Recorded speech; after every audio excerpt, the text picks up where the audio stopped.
What's up guys, in this video I'm going to show you a step-by-step tutorial on how to take all these jewelry pieces and turn them into this. First, you want to grab your silk cord or beading wire. Both options work. In this case I'm using a silk cord, and I'm going to go ahead and take 2 crimp beads and slide those onto the silk cord and pull them all the way through towards the end of the silk cord. And it should look something like that. Once the crimp beads are pulled down towards the end of the silk cord, grab the needle and string it back into the crimp beads, almost as if you're making a knot around it and tying the silk cord around the crimp beads. This is gonna create an even more secure effect onto the silk so that the silk cord never comes apart and does not break. Once you do have them secure on there, grab your crimper tool.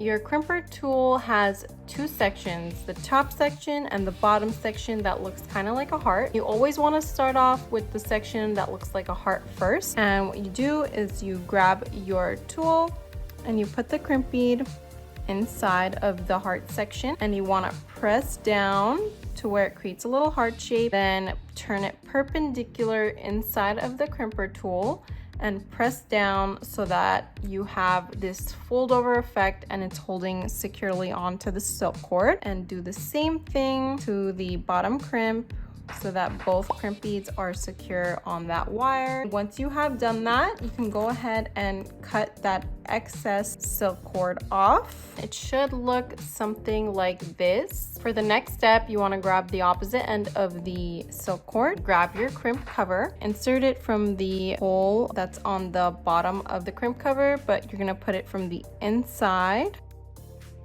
Pull it all the way through to where it meets the crimp beads. Once it meets the crimp beads, you can grab your plier and then close it over on top to cover it up. Cut that excess silk off as well. Should look like that.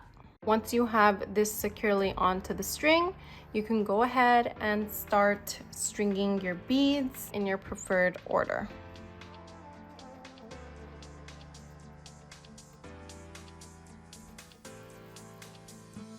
Once all the beads are on the string, grab your crimp cover, and this time we're going to be inserting it from the bottom of the crimp cover hole and sliding it all the way down to where it meets the beads.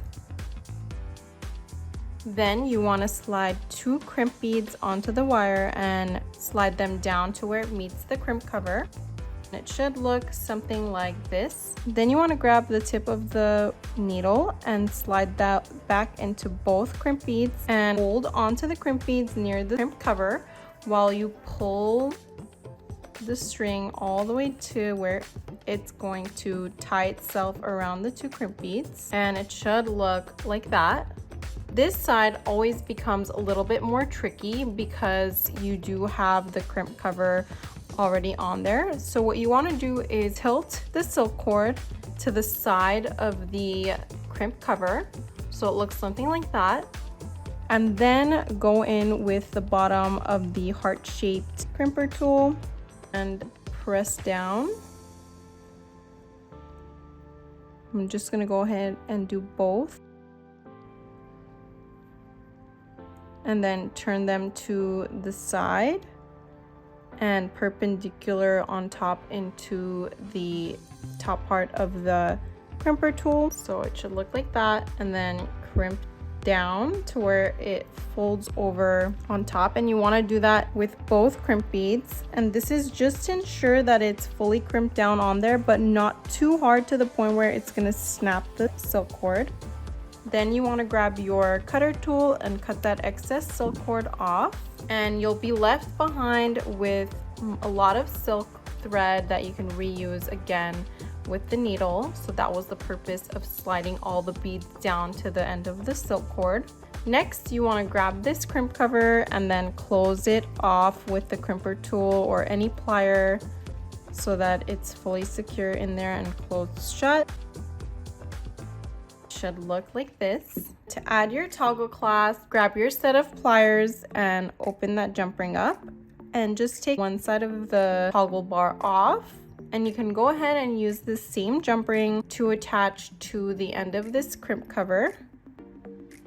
You want to make sure that you close off the jump ring completely, so want to grab it with your set of pliers and come to where they meet, and you kind of want to hear a little click as you're passing it, just like that. Pass the jump ring and then come back to where they meet. If you hear that little click, that's a good sign, because that means the jump rings touched each other while they were closing, so it will ensure that it's fully secure on there and that it won't slip out. For the second side, we're gonna go ahead and grab your 2 pliers again and open up the jump rings, grab the toggle bar and hook that onto the jump ring, then hook the toggle bar with the jump ring onto the opposite side of the necklace. And then use your set of pliers to close up the jump ring. Pass it, then come back to where they meet.